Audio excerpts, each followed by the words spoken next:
ধবলি শাওলি বলি সঘনে ডাকিল। আজ গৌর হরির কোন মা ভাবের উদয় হয়েছে যে ধবলি শাওলি বলে ডাকছে? নদিয়ার মাঝে কি কোনো ধবলি শাওলি ছিল? ছিল না। ছিল কোথায়? না বৃন্দাবনে। কিন্তু আজ ধবলি শাওলি বলে ডাকছে, কেননা পূরব লীলার কথা মনে পড়েছে। মাগো, আমার গৌর হরির কখন কোন ভাবের উদয় হয় জগতে এটা সবাই বোঝে না। এই জগতে কারা বোঝে? যারা ভগবানের অন্তরঙ্গ ভক্ত, কেবল তারাই বোঝে। আর বোঝে না কারা? জগতে কেবল আমার মতো যারা, যাদের মাথায় মায়ার বোঝা আছে, তারা আমার গৌরের ভাব কোনোদিন বুঝতে পারে না। আমার সেই গৌর হরি এদের সোনার গোলক পরিত্যাগ করে এহেন জগতে সে ধরণীর ধুলার মাঝে গড়াগড়ি দিয়ে কাঁদছে। ওমা, ভগবানের কি কোনো অভাব পড়েছিল? ভগবানের কি কোনো অভাব আছে ওই গোলক পরিত্যাগ করে এরকম ধরণীর ধুলার মাঝে আসার? কোনো তো দরকার ছিল না। কিন্তু তিনি যে ভগবান, ভগবান হয়ে ভক্তের দুঃখ কি দেখতে পারে? আহারে হরি বল। এই জাগতিক জগতে যেমন একটি মাতা বা একটি পিতা তার সন্তানকে যেমন মানুষ করে, ওই সন্তানটা যদি ভালো না থাকে ওই বাবা মায়ের কি ভালো লাগে? লাগে না। তদ্রূপ আমার ভগবান দেখলেন এই কলির জীবকে আমি জগতে পাঠিয়েছি। আমরা কি কথা দিয়ে এসেছিলাম মা? হে দয়াময়, আমাদের একটি ভজনযোগ্য মনুষ্যকুলে জন্ম দাও, যেই জন্ম পেয়ে তোমার মধুমাখা হরি নাম কৃষ্ণ নাম আমি গাইতে পারো। আহা গৌর হরি বল। হে দয়াময়, ভগবান পাঠিয়ে দিলেন আমাদের, দুটি হস্ত দিয়েছেন ভগবানের রাঙ্গা রাতুল চরণ সেবা করবার জন্য। কিন্তু কি মা, আমরা কি এই হস্ত দ্বারা ভগবানের চরণ সেবা করছি? করছি না। কেননা আমরা মায়ার দাস, ভজনহীনা দেহ, ভগবানকে দেওয়া কথা ভুলে গেছি। যার কথা মনে থাকে না সে কি বলেছিল ওটা কি আমরা মেনে চলতে পারবো? তবু এ হলো কৃষ্ণ ভোলা জীবকে উদ্ধার করবার জন্য ভগবান স্বয়ং এই কলির জীবের দাঁড়িয়ে দাঁড়িয়ে এসে ভাই নিতাইকে ডেকে বলছে, ওরে নিতাই,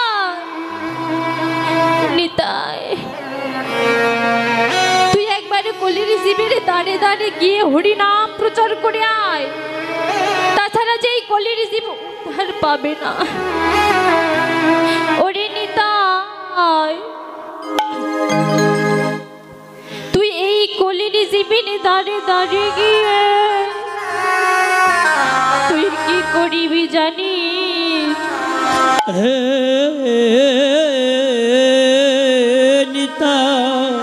ওরে নিতাই, তুই কি করিবি জানিস?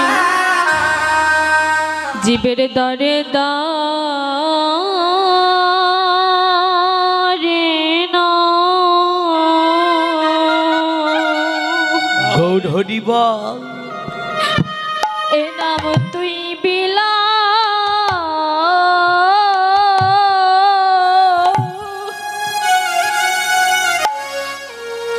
এ নাম তুই বিলাইবি,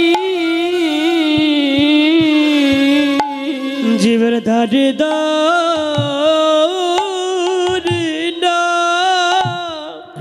রাধে রাধে। ও তুই বিলাই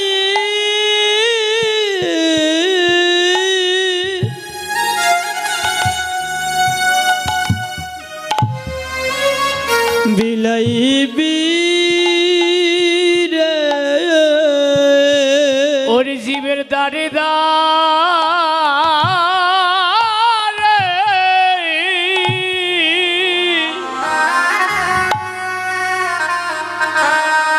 হরি নাম বিলাই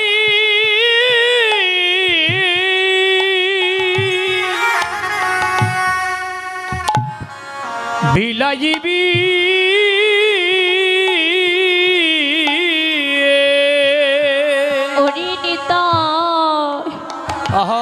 এই কলির জীবী যদি নাম নিতে না চায় তখন তুই কি করিবি জানি? এই জীবের হাতে ধরে না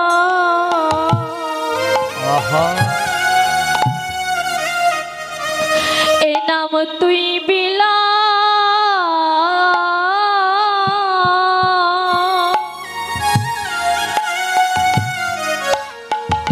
নাম তুই বিলাইবি জীবের হাতে ধরে না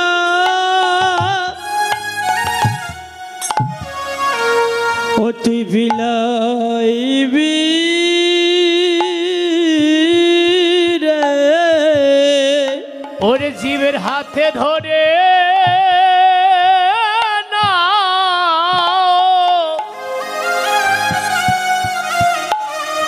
ওরে না বিলা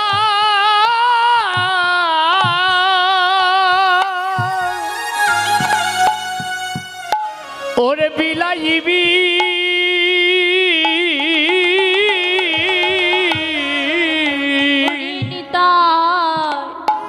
কলির জীবী যদি হাতে ধরেও নাম নিতে না চায় তখন তুই কি করিবি জানি?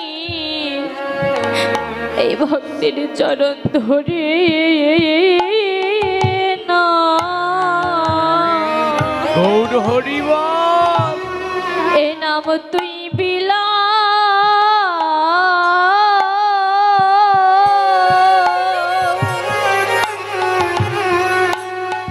এ নাম তুই বিলাইবি ভক্তের হাতে ধরে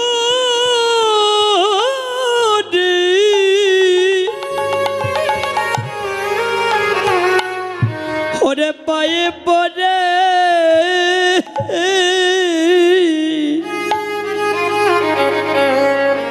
হেনম জগৎ বাজে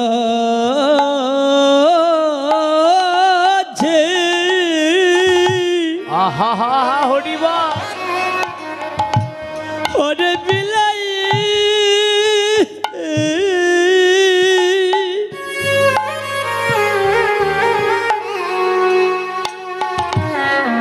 বিলাইবি রে জীবের চরণ ওরে চরণ ধরে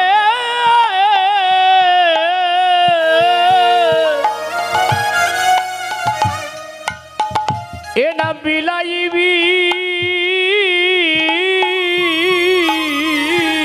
ওরে নিতাই জীবের হাতে ধরে পায়ে ধরে নাম যদি না নিতে চায় সবার শেষে তুই কি করিবি জানি?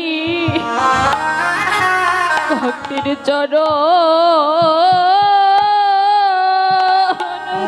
হরে ধুলাই দিবি তুই গড়া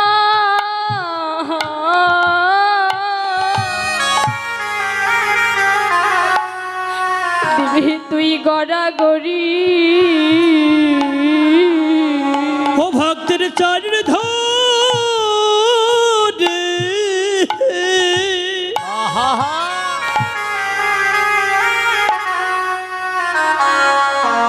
দিবি গড়া গড়ি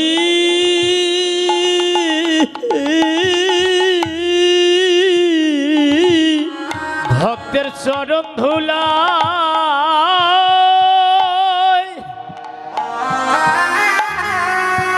ওরে চরণ ধুলা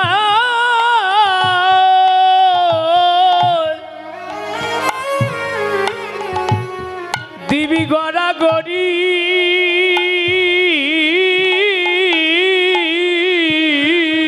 এভাবে নামে বিনে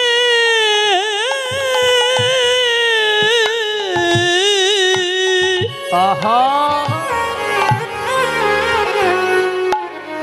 আমাদের গতি নাই রে গৌর হরিবা ভক্তের চরণ ধরে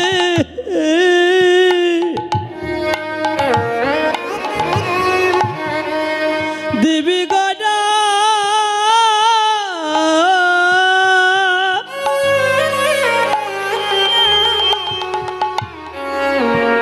গড়া ঘড়ি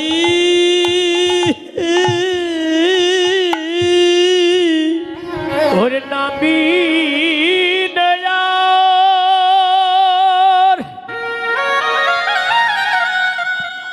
ওরে নাবি নেয়ার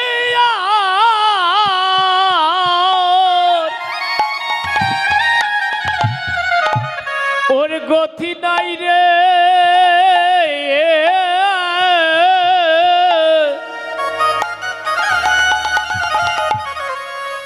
ভক্তের চরণ ধুলা যাবে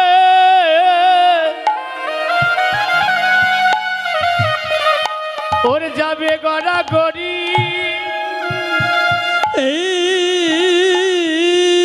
রে বদনে হগ বদনে জয়রা জয়রাধে শ্রী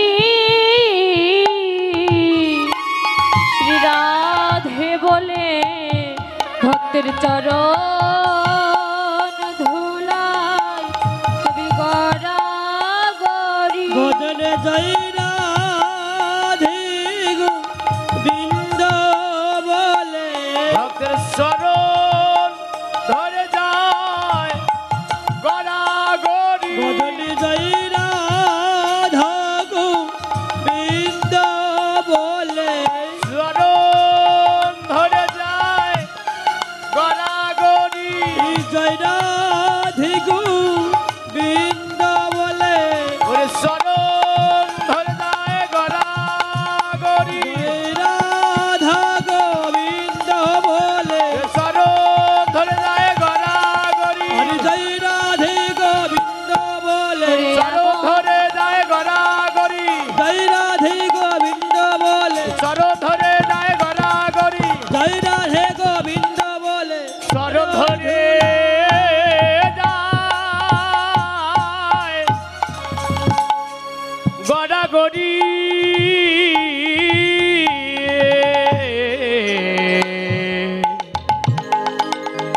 গৌর হরি বল। হরে কৃষ্ণ বলেন নিতাই হরিনাম বিলাইয়া কেননা হরিনাম ছাড়া যে জীবের গতি নাই।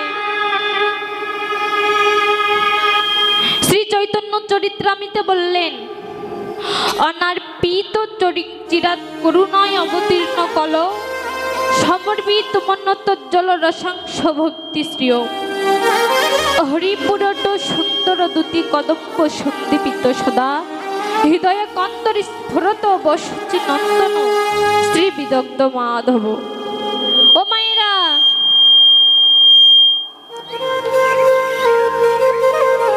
ভগবানের চরণে অনন্ত কোটি প্রণাম জানাবেন। কেন জানেন? আমাদের জন্মটা কিন্তু আমেরিকায় হয়নি, সিঙ্গাপুরেও হয়নি, বাঙালির ঘরে হয়েছে যেখানে মহাপ্রভু স্বয়ং হরিনাম বিলাইছে।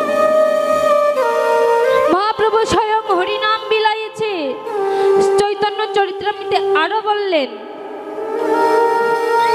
রাধা ভাব অঙ্গী করি ধরি তার বর্ণ তিন সুখ আস্বাদিতে হব অবতীর্ণ।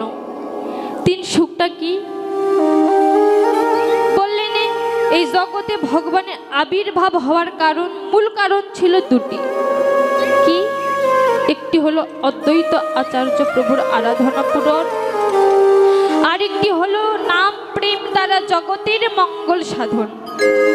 আর 3 নম্বর কারণটি হলো ওই যে ব্রজলীলায় প্রাণ গোবিন্দ শ্রীমতী রাধার ভাব অঙ্গীকার করে এই ব্রজে এসে রাধা ভাব ধারণ করে। তাই চৈতন্য চরিত্রামৃতে এও বললেন যে হে জগৎ জীব, তোমরা মায়ার ঘুমে ঘুমিয়ে থেকো না। যদি একবার ভগবানের ডাক চলে আসে, যেখানে যাবার সেখানে আমাদেরকে ফিরে যেতে হবে। যেখানে যাবার সেখানে ফিরে যেতে হবে। জগতে উকিল বলো, সুন্দর বলো, বিশেষ ক্যাডার হোক, শিক্ষক হোক, কোনো কিছুর দ্বারা ভগবানের চরণে জায়গা হবে না। একমাত্র ভগবানের সেবা করেই ভগবানের চরণে জায়গা হবে।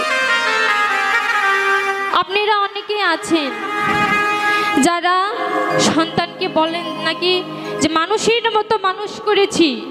অনেকেই বলে পড়াশোনা করিয়ে মানুষের মতো মানুষ করব। ও মা, পড়াশোনা করে কয়জন মানুষের মতো মানুষ হয়েছে বলতে পারেন? কয়জন মানুষ হয়েছে?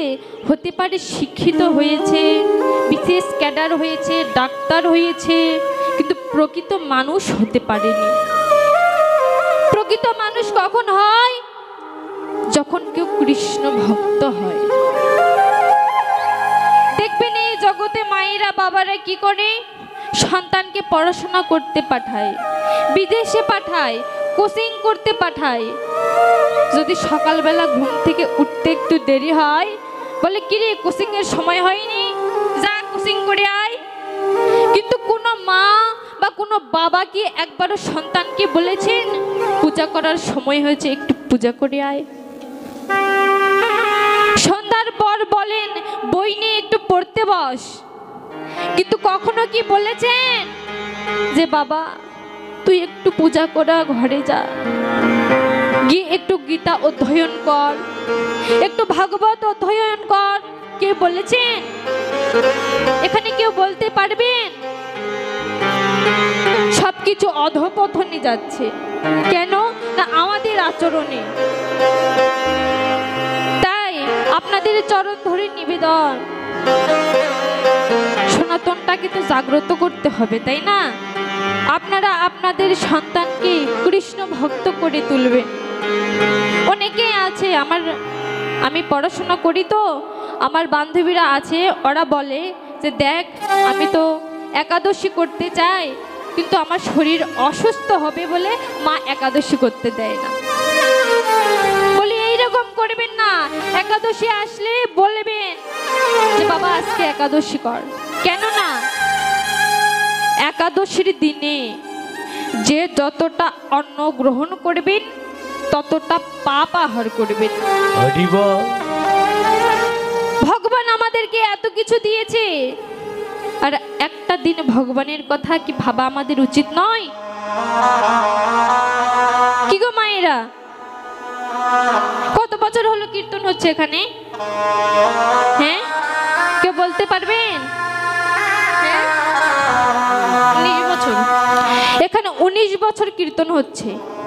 এই 19 বছরে কত কীর্তনীয়কে নিয়ে এসেছে এখানে কীর্তন করার জন্য। কিন্তু এই 19 বছরে ভগবানের 19টা মাই আইন যদি আমরা মেনে না চলতে পারি, তাহলে হরিবাসর করা আমাদের বৃথা।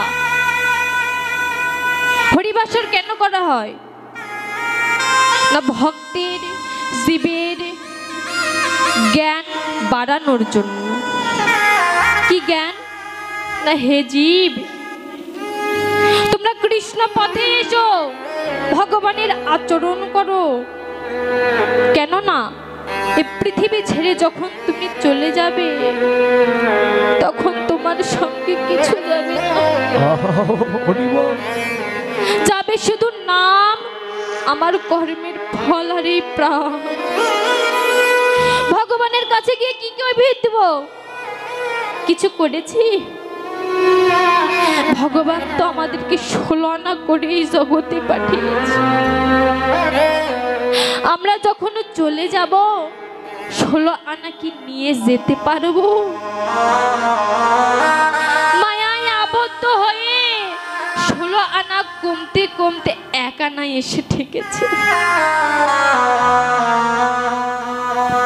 হে জীব, তোমরা ভুলে যেও না, ভগবান নিজ বদনে বলেছেন, কোন ভক্ত যদি কোনোদিন একবারের জন্য হলেও আমায় ডাকার মতো ডাকতে পারে, আমি যে ওই ভক্তের জনমের মতো ঋণী হয়ে যাই। কোন ভক্ত যদি আমার দিকে 1 পা বাড়িয়ে দেয়, আমি ওই ভক্তের দিকে 10 পা বাড়িয়ে দিই। আমরা এত দুঃখ জ্বালা যন্ত্রণা কেন ভোগ করছি? এটা আমাদের আগের জন্মের কর্মের ফল। অনেকেই বলে না, না জানি আগের জন্মে কত অপরাধ করেছি, এই জন্য ভগবান আমাদেরকে এত দুঃখ কষ্ট দিচ্ছে। একদিন নিতাই মহাপ্রভুকে বললেন, প্রভু, এই কলির জীব নিজের বলতে অজ্ঞান।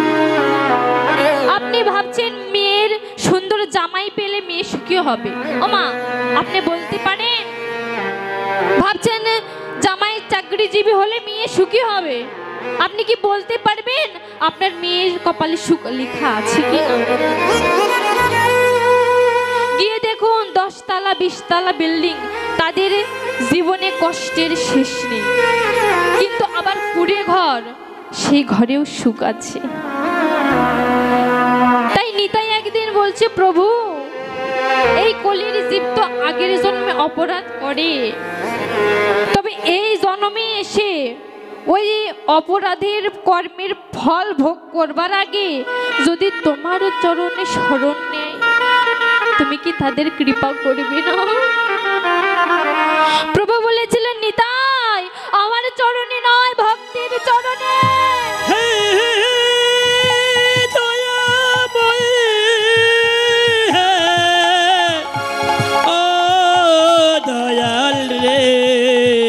দয়াল রে দয়াময়, এই কি তোমার লীলা দয়া, আহারে এই কি তোমার লীলা,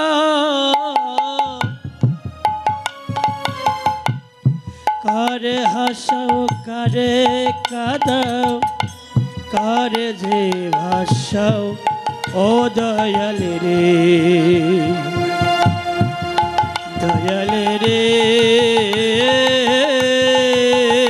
দয়াময়।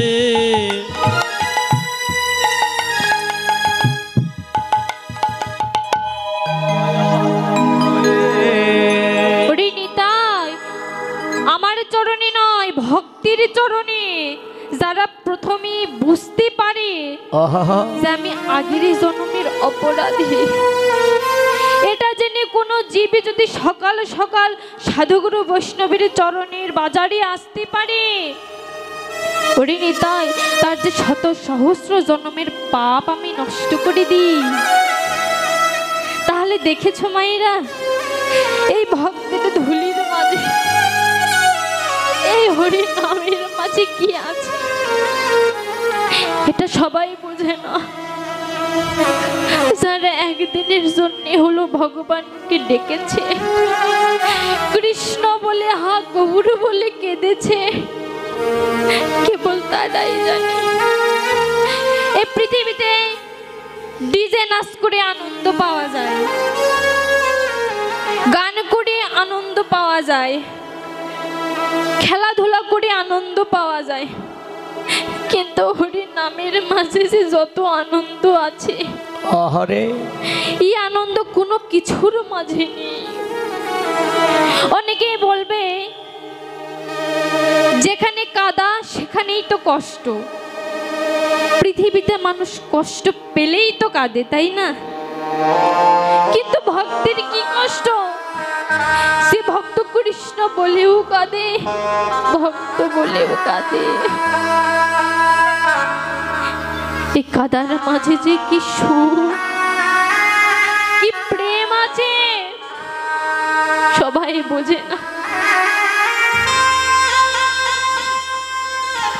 একদিন কৃষ্ণ বলে কেঁদে দেখো, মনে হবে পৃথিবীর সব সুখ যেন আমার মাঝে। কি গো মায়েরা, তাই না? কিন্তু কেউ যদি একবার কাঁদতে পারে, ভগবান তার সারা জনমের মতো কিন্তু কৃষ্ণ বলে সবাই কাঁদতে পারে না।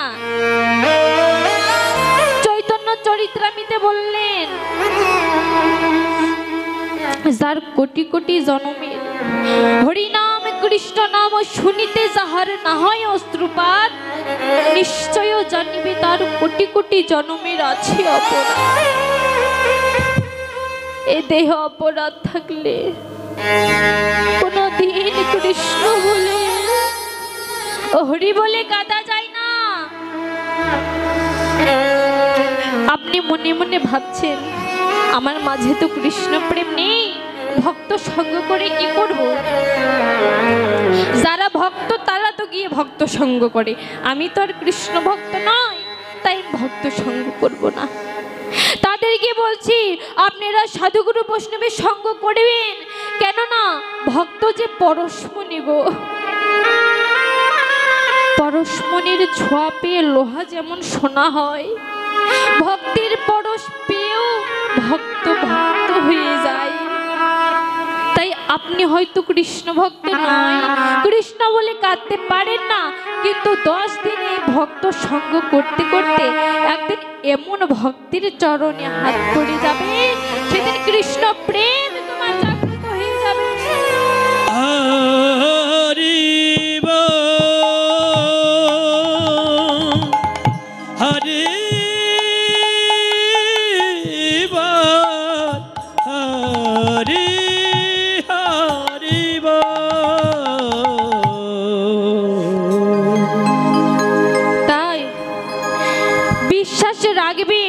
যে ভগবান আছে। এই যে এখানে মাটির মূর্তি দেখছেন, এই যে একটা চিত্রপট, আপনি যদি মনে করেন যে এটা শুধুমাত্র চিত্রপট আর ওটা শুধুমাত্র মাটির মূর্তি, তাহলে আপনার কাছে ভগবান ওই মূর্তি রূপেই থেকে যাবে। কিন্তু কেউ যদি বিশ্বাস রাখতে পারে যে এই মাটির মধ্যেই ভগবান আছে, তাহলে ওই বিশ্বাসের দাস হয়ে ভগবান একদিন মৃন্ময় মূর্তি থেকে চিন্ময় মূর্তি ধারণ করবে। মাগো, বিশ্বাসে মিলাই বস্তু তর্কে বহুদূর। যদি বলেন ভগবান এখানে আছে, তাহলে হ্যাঁ, অবশ্যই ভগবান এখানে আছে। এই বিশ্বাসে পেয়েছিল কে না, 5 বছর বয়সী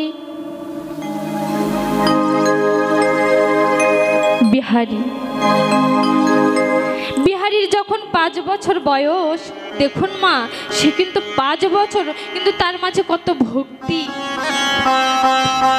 5 বছর বয়স, তার বাবা নেই। ও ছোটবেলা থেকেই দেখে আমার মা বড় কষ্ট করে মানুষের বাড়িতে কাজ করে করে আমাকে খাওয়ায়। ছোট বাচ্চা তো, তাই একদিন মাকে বলছে, মা, ও মা, আমি না চাকরি করব। ধুর বোকা ছেলে, তোর বয়স 5 বছর, তোকে আবার কে চাকরি দেবে? না মা, আমি না গোয়ালের ছেলে, আমি কিছু পারি বা না পারি, গরু চড়ানো কাজটা তো পারি। এই বলে একদিন রাস্তা দিয়ে ঘুরছে, চাকরি করবে, সবাইকে বলছে, ওগো আমাকে চাকরি দেবে? গরু চড়ানো চাকরি কেউ আর দিচ্ছে না, ছোট বাচ্চা তাড়িয়ে দিচ্ছে। এবার রাস্তা দিয়ে যেতে যেতে এক জায়গায়